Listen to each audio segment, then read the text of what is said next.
नमस्कार। जीत साधना चैनल की तरफ से आपको होली के पावन अवसर पर ढेरों शुभकामनाएं। जय श्री कृष्ण। राधे राधे। हर हर महादेव। दोस्तों, इस साल की होली बेहद खास और अनोखी होने वाली है। इसका कारण यह है कि 13 मार्च को होलिका दहन होगा और 14 मार्च को रंगों का उत्सव मनाया जाएगा। विशेष रूप से यह दिन उन लोगों के लिए अत्यंत शुभ रहेगा जो तंत्र साधना, मंत्र सिद्ध या आध्यात्मिक क्रियाओं में रुचि रखते हैं। इस साल होली शुक्रवार के दिन पड़ रही है, जो आध्यात्मिक और तांत्रिक दृष्टि से अत्यधिक प्रभावशाली माना जाता है। यदि इस दिन कोई साधना, उपाय या विशेष अनुष्ठान किया जाता है तो इसके अत्यधिक सकारात्मक परिणाम प्राप्त होते हैं। हमारे वीडियो में बताए गए उपायों को अपनाकर आप अपने जीवन में सुख, समृद्धि और सकारात्मकता ला सकते हैं। इस दिन विशेष रूप से धन आकर्षित करने वाले यंत्रों को सिद्ध करना या मंत्र सिद्ध करना लाभदायक रहेगा। इसलिए वीडियो को ध्यान से देखें और उसमें दी गई हर जानकारी को अच्छे से समझें। साथ ही अपने सच्चे मन से कमेंट बॉक्स में राधे राधे और जय श्री कृष्ण अवश्य लिखें, क्योंकि यह त्योहार श्री कृष्ण को अत्यंत प्रिय है। होली केवल रंगों का त्योहार ही नहीं, बल्कि यह प्रेम, एकता और भाईचारे का प्रतीक भी है। इस दिन हम अपने सारे मतभेद भुलाकर एक दूसरे को गले लगाते हैं और उत्सव का आनंद लेते हैं। भारत में होली का पर्व हर व्यक्ति के जीवन में खुशियों के रंग भरने का कार्य करता है। इसे रंग महोत्सव भी कहा जाता है, क्योंकि यह लोगों के जीवन को रंगीन बना देता है और समाज में प्रेम और सौहार्द का संदेश फैलाता है। होली के दिन कुछ विशेष कार्यों को करने से बचना चाहिए, जिनकी जानकारी हम अपने वीडियो में देंगे। इसके अलावा हम आपको होली की रात किए जाने वाले 10 रहस्यमयी और चमत्कारी प्रयोगों के बारे में बताएंगे, जिन्हें जानने के बाद आप भी इन्हें अपनाने के लिए प्रेरित होंगे। भारत के कई राज्यों में होली के अवसर पर एक पेड़ की शाखा काटकर उस पर रंग बिरंगे कपड़े बांधे जाते हैं। फिर इसे भूमि में गाड़कर इसके चारों ओर गीत, संगीत और नृत्य के साथ उत्सव मनाया जाता है। जिस प्रकार दीपावली पर जलते दीपों की उष्णता और तेल की गंध से चतुर्मास में संचित हानिकारक कीटाणु नष्ट हो जाते हैं, ठीक उसी प्रकार होली की अग्नि और गुलाल की सुगंध से वातावरण में मौजूद कीटाणु समाप्त हो जाते हैं। इस दिन गाए जाने वाले गीतों से गले का व्यायाम भी होता है, जिससे स्वास्थ्य लाभ प्राप्त होता है। दोस्तों, आइए इस वीडियो में जानते हैं कि होली की राख के कौन कौन से प्रयोग किए जाते हैं।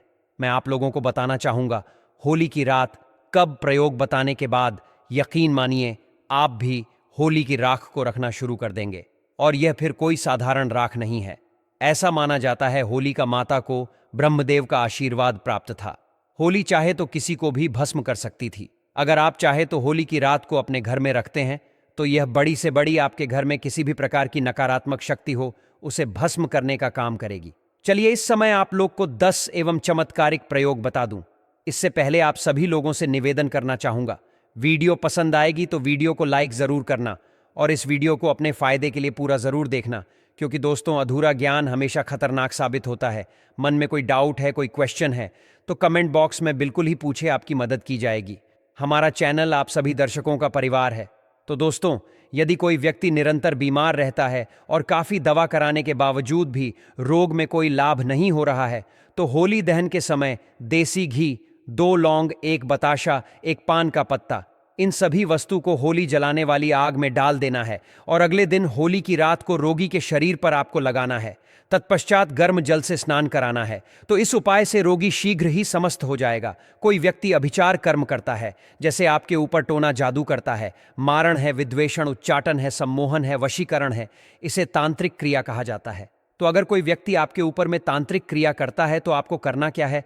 होली दहन के समय में देसी में 2 लौंग, 1 बताशा, 1 पान का पत्ता, इन सभी वस्तु को होली की आग में डालना है और बोलना है कि हमारी यह समस्या दूर हो जाए, जैसे टोना है यह दूर हो जाए। इस प्रकार से प्रार्थना करनी है।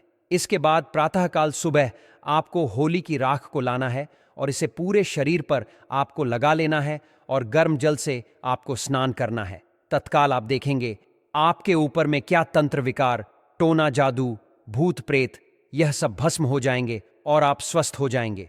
यदि किसी माता बहन का पति दूसरी महिला के संपर्क में रहता है तो आप होली पर उपरोक्त सामग्री, जैसे अभी हमने आप लोगों को ऊपर जो सामग्री बताई है, उपरोक्त सामग्री आपको लेनी है और 7 बार होली की जलती आग की आपको परिक्रमा करनी है। परिक्रमा करते समय गोमती चक्र अपने पति का नाम लेकर के आपको आग में डाल देना है। अगर आप ऐसा करते हैं तो अगर आपका पति किसी दूसरी महिला के संपर्क में है, वह बिल्कुल ही वापस आ जाएंगे, उनके संपर्क को छोड़ देंगे। और हां, अगर आपको ऐसा प्रतीत होता है कि किसी ने आपके ऊपर तांत्रिक प्रयोग करवा दिया है, तो आप होली का दहन के समय देसी घी में 2 लौंग, 1 बताशा, 1 पान का पत्ता, थोड़ी सी मिश्री, इन सभी वस्तु को होली जलने वाली आग में डाल देना है। अगले दिन होली की रात को चांदी के ताबीज में भर करके गले में धारण कर लेना है, तो तांत्रिक प्रभाव बिल्कुल ही निष्क्रिय हो जाएगा। यदि कोई व्यक्ति आपका लिया हुआ धन वापस नहीं कर रहा है, तो आप होली जलने वाले स्थान पर, जहां पर होली जलाई जाती है, उस स्थान पर अनार की लकड़ी से उस व्यक्ति का नाम लिखना है, किस में लिखना है, भोजपत्र में लिखना है, और होलिका माता से अपना धन वापसी का निवेदन करते हुए उस नाम पर थोड़ा सा गुलाल उस पर छिड़कने के बाद आपको होली की आग में डाल देना है।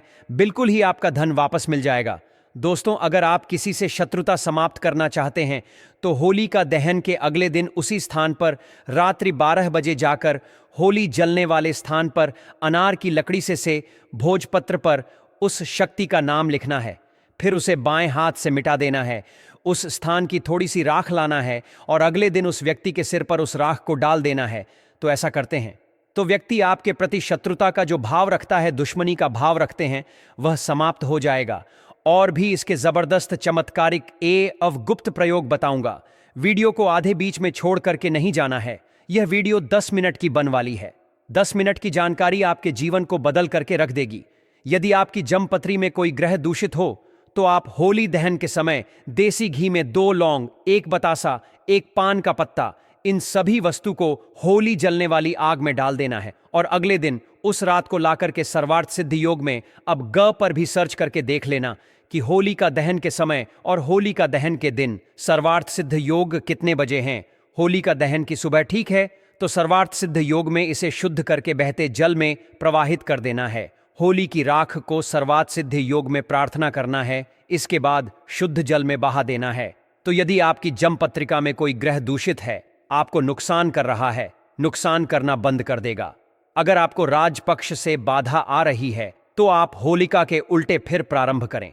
कैसे करना है? जैसे जो लोग राजनीतिक क्षेत्र से जुड़े हुए हैं और आपको कोई बाधा रही है, तो होलिका माता के आपको सीधे फेरे लेकर के आपको उल्टे फेरे लेने हैं और प्रत्येक फेरे की समाप्ति पर आग की जड़ जलती होली में फेंकना है। आग किसे बोलते हैं? मदार के पौधे को, जिसे हम अकबर के नाम से जानते हैं। तो मदार के पौधे की जड़ जलती होली की आग है, उसमें आपको फेंकने हैं और उल्टे फेरे लेने हैं। और कितने फेरे लेने हैं? 7 फेरे लेने हैं।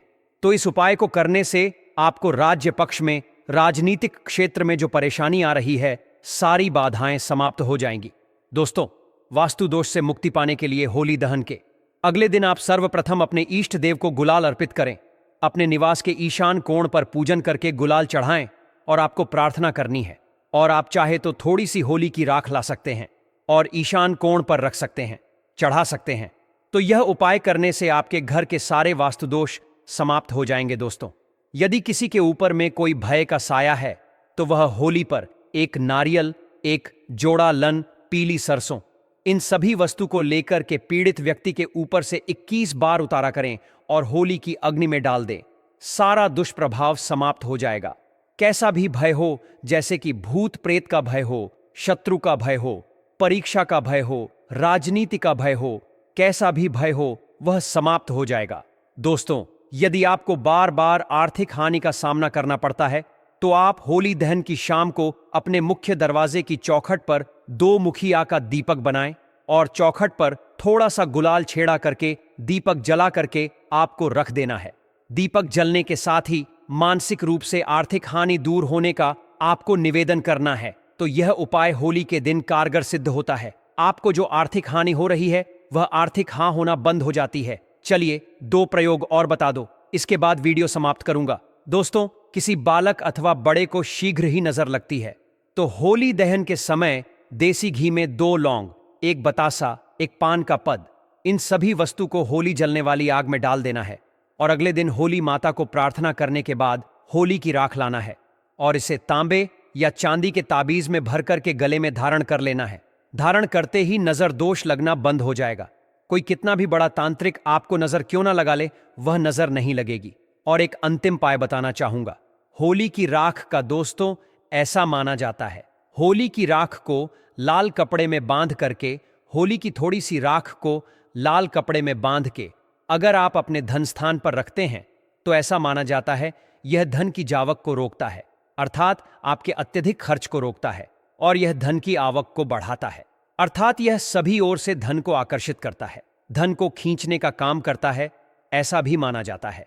नित्य होली की थोड़ी सी राख खाने से हमें अन्य प्रकार की जो व्याधि होती है, जैसे कि कोई रोग है, भयंकर रोग जो ठीक नहीं हो पा रहे हैं, ऐसे रोग भी ठीक होते हैं। और होली की राख कर नित्य तिलक लगाने से अगर कार्य सभा में जाना हो या फिर आप जिस क्षेत्र में जा रहे हैं आप चाहते हैं कि उस कार्य में आपको सफलता मिले, तो होली की राख का तिलक लगा करके जाइए। होली की राख और सफेद चंदन दोनों को मिला लीजिए और तिलक लगा करके जाइए। उस क्षेत्र में आपको सफलता जरूर मिलेगी। अगर आप चाहते हैं कि लोग आपकी को माने, लोग आपके अनुरूप चले, आपके वशीभूत हो जाएं, तो होली की राख का तिलक लगा करके जाएं। लोग आपकी बात मानेंगे, आपके वशीभूत हो जाएंगे। तो आशा करता हूं कि होली की राख के जो 10 एवं जो गुप्त और भी इसके अनेक प्रयोग बताया हो, वह प्रयोग आपके जीवन में कल्याणकारी साबित एवं मंगलमय साबित जरूर होंगे। दोस्तों, दम है तो होली के दिन रात 12 बजे इस पौधे को छू कर आ जाना है। छप्पर फाड़ धन बचेगा। दुनिया का कोई व्यक्ति आपको धनवान बनने से नहीं रोक पाएगा। दोस्तों, होली के दिन यह 5 पद जागृत अवस्था में होते हैं, और एक पौधे को स्वयं भगवान नरसिंह ने अर्थात स्वयं नारायण ने जब हिरण्यकश्यप का वध किया, असुर का वध किया, तो उन्हें आशीर्वाद दिया कि होली के दिन मैं तुम पर निवास करूंगा। दोस्तों के पूर्व संध्या में होली का दहन किया जाता है, और इसके पीछे एक प्राचीन कथा भी है कि द्वितीय का पुत्र हिरण्यकश्यप भगवान विष्णु से घोर शत्रुता रखता था। उसने अपनी शक्ति के घमंड में आकर के स्वयं को ईश्वर कहना अपने आप को शुरू कर दिया, और अपने राज्य में घोषणा कर आदि की केवल उसी की पूजा की जाएगी, और अपने राज्य में यज्ञ होती है, देवी देवताओं की पूजा करवाना बिल्कुल ही बंद कर दिया, और संत पुरुषों को प्रताड़ित करने लगा। दोस्त, हिरण्यकश्यप का पुत्र भक्त प्रहलाद भगवान विष्णु का परम भक्त था। पिता के लाख कहने के बावजूद भी भक्त प्रहलाद विष्णु की भक्ति में लीन रहता था। हिरण्यकश्यप ने अपने पुत्र को मारने की भी कई बार कोशिश की, कई बार योजना बनाई, परंतु भगवान स्वयं उनकी रक्षा करते थे। उसका बाल भी बाका नहीं कर पाया। असुर राजा की बहन होलिका को भगवान शंकर ने एक ऐसी चादर दी थी जिससे ने पर अग्नि उसे जला नहीं सकती थी, और इसका नाम क्या था? होलिका। होलिका उस चादर ओढ़कर प्रहलाद को गोद में लेकर के चिता पर बैठी थी। दोस्तों, दिव्य योग से प्राचीन समय की बात है, दिव्य योग से वह चादर ओढ़कर भक्त प्रहलाद के ऊपर आ गई और होलिका के ऊपर से निकल गई, जिससे भक्त प्रहलाद की जान बच गई और होलिका माता जल गई। होलिका दहन के दिन होली जलाकर के होली का नाम दुर्भावना का अंत और भगवान द्वारा भक्त प्रहलाद की रक्षा का जश्न मनाया जाता है। चलिए दोस्तों, मैं आप लोगों को इस वीडियो के माध्यम से बताने का प्रयास करूंगा कि ऐसा कौन सा पौधा है जिसे होली के दिन आपको स्पर्श करके आना है, छू करके आना है, और इस पौधे को स्वयं नरसिंह देव ने आशीर्वाद दिया था। कैसा आशीर्वाद दिया था, थोड़ा सा कथा के माध्यम से बता दो। दोस्तों, वीडियो में आगे बढ़ने से पहले, जानकारी बताने से पहले सभी लोगों से निवेदन करना चाहूँगा, अभी तक वीडियो को लाइक नहीं किया है तो वीडियो को लाइक ज़रूर करना, चैनल को सब्सक्राइब करना, साथ ही साथ इस वीडियो को ज़्यादा से ज़्यादा शेयर करना। हमारा चैनल आप सभी दर्शकों का परिवार है। आप हमारी वीडियो को देख रहे हैं, आप हमारे विवश नहीं बल्कि आप हमारे परिवार का हिस्सा है। आप हमारे परिवार के लोग हैं। जो भी मन में डाउट है, जो भी समस्या है, जो भी प्रॉब्लम है, कमेंट बॉक्स में बिल्कुल ही पूछिए। ऑनलाइन आने पर हमारे द्वारा या हमारी टीम के द्वारा बिल्कुल ही आपकी मदद की जाएगी। और हाँ, कमेंट बॉक्स में ओम नमो भगवते वासुदेवाय नमः लिखना ना भूले, और आप चाहे तो हैप्पी होली भैया भी लिखा सकते हैं। तो दोस्तों, जिस पौधे के बारे में बताने जा रहा हूं, इस पौधे को स्वयं नरसिंह देव ने आशीर्वाद दिया था। जब भगवान नरसिंह हिरण्यकश्यप को मार दिया, तो देखिए, असुर रूपी हिरण्यकश्यप को मारने के बाद, क्योंकि भगवान ने नाखून के माध्यम से हिरण्यकश्यप को नरसिंह देव ने मारा था और भगवान नरसिंह जी के नाखून में है। कश्यप को मारने के बाद असुर रूपी रक्त उनके हाथ में बहुत ही खुजली करने लगा। जब रूपी रक्त उनके हाथ में खुजली करने लगा, प्रभु नरसिंह के हाथ में खुजली करने लगा, तो नरसिंह जी ने अपनी खुजली को शांत करने के लिए एक वृक्ष है, जिस वृक्ष पर अपने नाखून को गाड़ दिया। इससे नरसिंह जी की खुजली तो शांत हो गई, लेकिन वह वृक्ष दर्द से करने लगा। और उस वृक्ष ने प्रार्थना कि भगवान, आपने अपनी तो खुजली शांत कर ली, और यह असुर रूपी जो रक्त है कि हमारे पेट पर हम पर ला करके आपने छोड़ दिया है, इससे हम अशुद्ध हो गए। और हे प्रभु, आपने जो नाखून गाना है, इसकी पीड़ा हमें दिन प्रतिदिन सताएगी। हमें इसकी पीड़ा सहन नहीं हो रही है। प्रभु, आप हमें इस पीड़ा से मुक्ति दिलाई। इस प्रकार से प्रार्थना करने पर उस वृक्ष की जब प्रार्थना सुनी तो भगवान नरसिंह ने उस वृक्ष को आशीर्वाद दिया कि ही वृक्ष, मैं तुम्हें आशीर्वाद देता हूं। जब भी होली का समय आएगा, होलिका के दिन और पूर्णिमा के दिन मैं तुम पर निवास करूंगा, और पूर्णिमा के दिन और होलिका के दिन, जो होली जलाई जाए होलिका के दिन, उस दिन इस वृक्ष पर स्वयं भगवान नरसिंह माता पद्मा के साथ में अर्थात माता लक्ष्मी जी के साथ में निवास करते हैं। सबसे पहले जब भी आप इस वृक्ष की पूजा के लिए जाएं तो अपने घर से एक नारियल और 5 बताशे अवश्य लेकर जाएं। इसके साथ ही एक लाल कपड़ा भी साथ ले जाना आवश्यक है। यदि लाल कपड़ा उपलब्ध न हो तो आप चुनरी का उपयोग भी कर सकते हैं। पूजा विधि के अनुसार आपको सबसे पहले नारियल को इस वृक्ष को समर्पित करना है। साथ ही 5 बताशों को किसी पत्ते के धोने में रखकर वृक्ष के नीचे अर्पित कर देना चाहिए। यदि आप चाहें तो वहां 5 अगरबत्तियां भी जलाकर रख सकते हैं और मन ही मन इस वृक्ष से प्रार्थना कर सकते हैं कि हे दिव्य वृक्ष, मेरी सभी परेशानियां, गरीबी और बाधाओं को दूर करें। आज के दिन आप पर माता लक्ष्मी और भगवान नारायण नरसिंह रूप में विराजमान हैं। मैं आप दोनों से प्रार्थना करता हूं कि मेरी सभी समस्याओं को समाप्त कर मुझे सुख समृद्धि का आशीर्वाद प्रदान करें। इसके बाद इस वृक्ष के एक फल को लाल कपड़े में बांधकर अपने साथ ले आना होता है। यहां ध्यान देने योग्य बात यह है कि जब आप इस फल को लेकर आएं तो पीछे मुड़कर बिल्कुल न देखें। साथ ही जब आप नारियल और बताशे अर्पित करें तो तुरंत इस वृक्ष को स्पर्श न करें। पहले इस वृक्ष को प्रणाम करें, इसके अंदर निवास करने वाली दिव्य शक्तियों को नमन करें और फिर बोलें, हे वृक्षराज, मैं आपको स्पर्श करने जा रहा हूं। कृपया मेरी सभी नकारात्मक ऊर्जाओं को अवशोषित करें और मुझे सकारात्मकता प्रदान करें। मेरे भीतर के सभी दोषों को समाप्त कर मुझे पुण्य प्रदान करें। यह माना जाता है कि भगवान नरसिंह देव का इस वृक्ष पर विशेष आशीर्वाद है और होली के दिन यदि कोई इस वृक्ष को छूता है तो इसके सभी पाप समाप्त हो जाते हैं और वह पुण्यात्मा बन जाता है। इस प्रकार आपको पूरे श्रद्धा भाव से इस वृक्ष की पूजा करनी चाहिए। इस दिव्य वृक्ष का नाम है गूलर का वृक्ष। गूलर वृक्ष को भगवान नरसिंह का आशीर्वाद प्राप्त है और ऐसा माना जाता है कि होली के दिन इस वृक्ष को स्पर्श करने से व्यक्ति के जीवन की सभी नकारात्मकता समाप्त हो जाती है। गरीबी, दुर्भाग्य और सभी प्रकार की बाधाएं समाप्त होकर समृद्धि का आगमन होता है। इस वृक्ष की पूजा विधि पूरी करने के बाद लाल कपड़े में बांधे गए फल को रात के 12 बजे अपने घर ले आना होता है।